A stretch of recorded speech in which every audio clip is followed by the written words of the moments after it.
Um, so, uh, first thing, take all available steps to provide constructive feedback, right?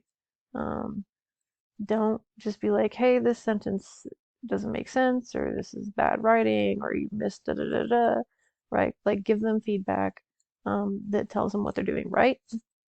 Um, tell them, um, like, guys, the first thing I want to do actually is move your peer review due date from Monday to Wednesday, and that'll give you Thursday and Friday to finish the corrections you make based off of the peer review that you receive from your peer. Okay, so this just pushes us back a little bit and gives us a little bit of extra time. And if you still have issues, please let me know. Like, send me a message on Remind or send me an email about it. And so what I want to do now is go over the peer review guidelines a little bit and also kind of show you guys how to do some of this.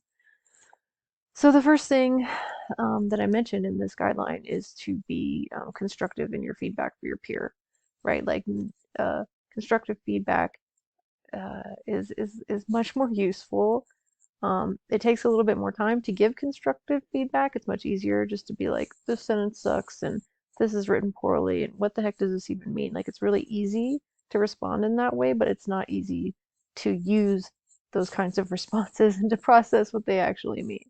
So definitely take the extra time to offer constructive feedback. And I've given you guys some examples here of what constructive feedback looks like.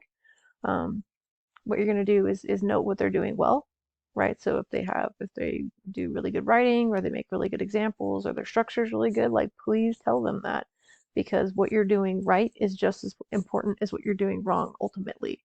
And a lot of people will do things right without knowing it.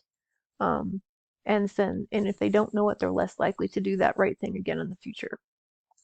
So definitely tell them what they're doing right. That's part of this learning process, right? Explain your experiences reading the paper, and we'll go over that here in a second. And also ask questions that might help the writer better understand what's missing or what needs to change. Okay, so try to put your feedback in the form of a question. So here's some examples, right? Negative feedback: this whole paragraph is confusing. I don't know what you're saying, right? If you're on the other end of that, you're not going to know what's confusing to them. You're just going to know that they're confused, right? And so constructive feedback would look more like, I got confused in this paragraph. Are you saying X? Right? I wasn't sure if you meant X or Y. Like give them a much more specific understanding of like what's confusing, why it's confusing, and what it leads you to think you're maybe trying to say, so that they can see what's like actually on the paper. Here's another example. The first paragraph is fine, but the rest of the paper falls apart, right? Like, no one has any idea what that means. All they know is that, like, okay, great, I have to rewrite most of my paper, but I don't know how. And I don't know what to change because I don't know really like what fall apart means. So to say like basically the same thing in a constructive way, you'd say like the first paragraph is really clear and explains what to expect. I think paragraphs 2 and 4 would be easier to understand if they're more like paragraph 1, right? So um, basically you're saying in that way that paragraphs 2 and 4 are not clear and they don't explain right enough. They don't explain what to expect, or they're somehow like foggy in terms of what we're supposed to be understanding from them, right? So that gives your peer at least like some sort of like understanding of what is missing and what needs to be changed. Um, right, so just like try to use examples, try to be as specific as possible, and try to phrase what you're saying in questions instead of making statements, because invariably those questions will be a little bit more specific, and they're also easier to process as the person who is being reviewed, right? So constructive feedback asks questions, it points to specific sections or sentences, and it lets the reader know what you're experiencing.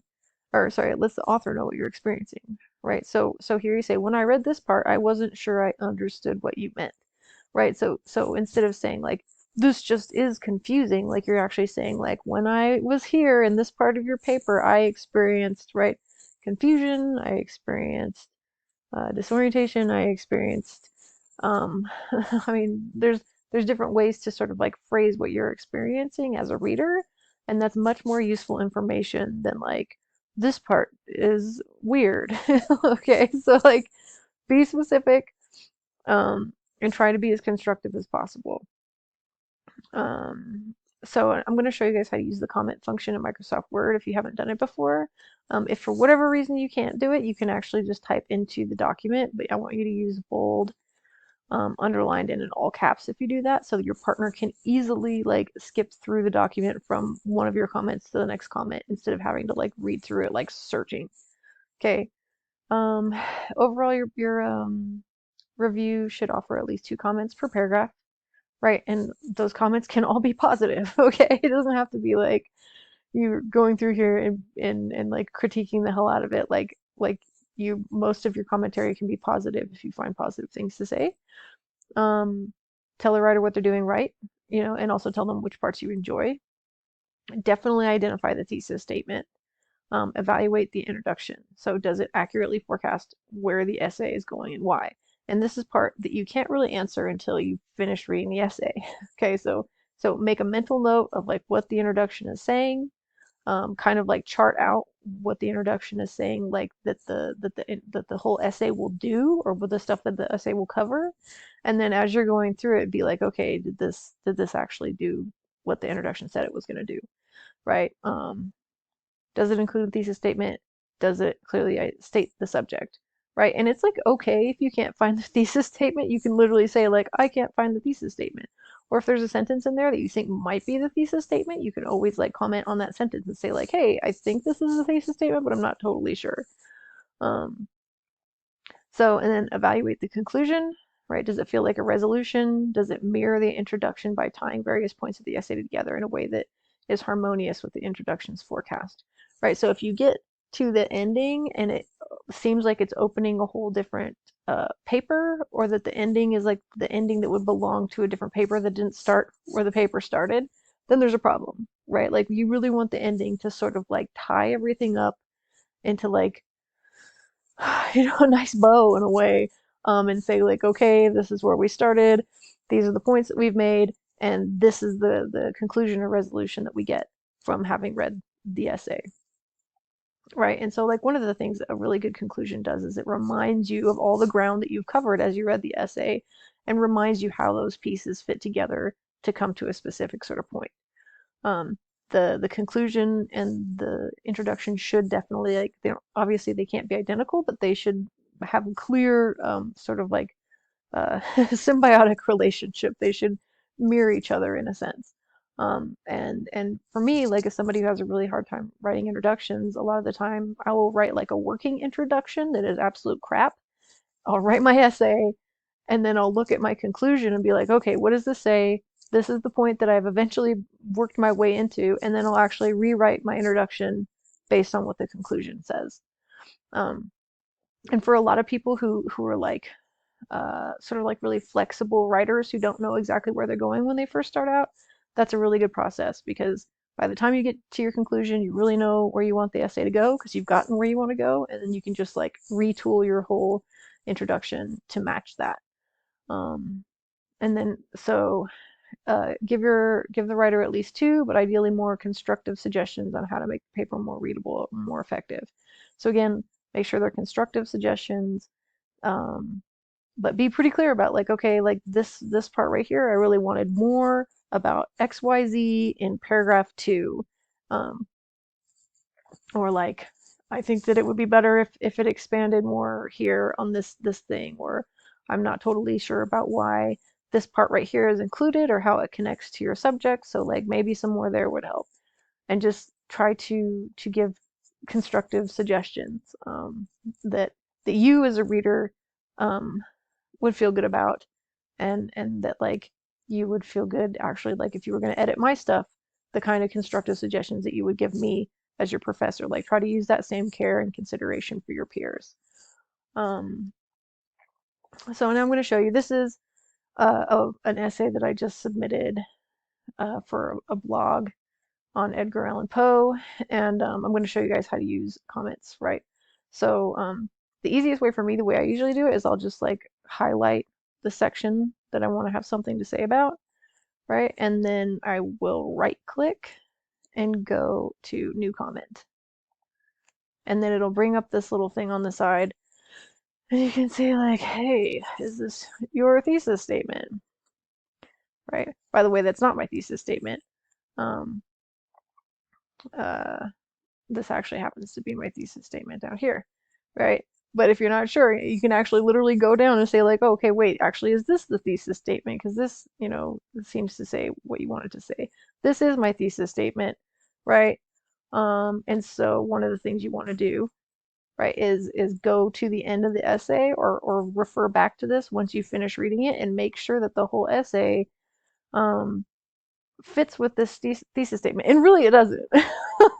Like, I'm going to tell you guys right now that this thesis statement is really loose for a paper like this. And luckily, it's not like an academic essay necessarily. It's more of like a blog thing, so I can get away with being like a little bit more like open-ended with my thesis here.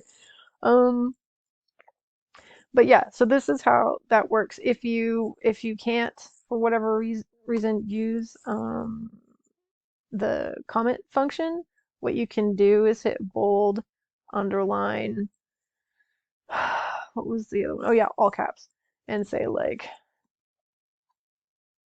that should have been all caps, damn it. Hold on, there,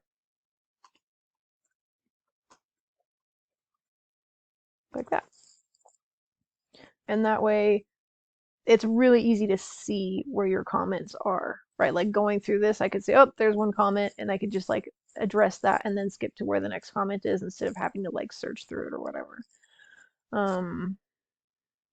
Yeah, so that's what I have to say about this, and that's how this works.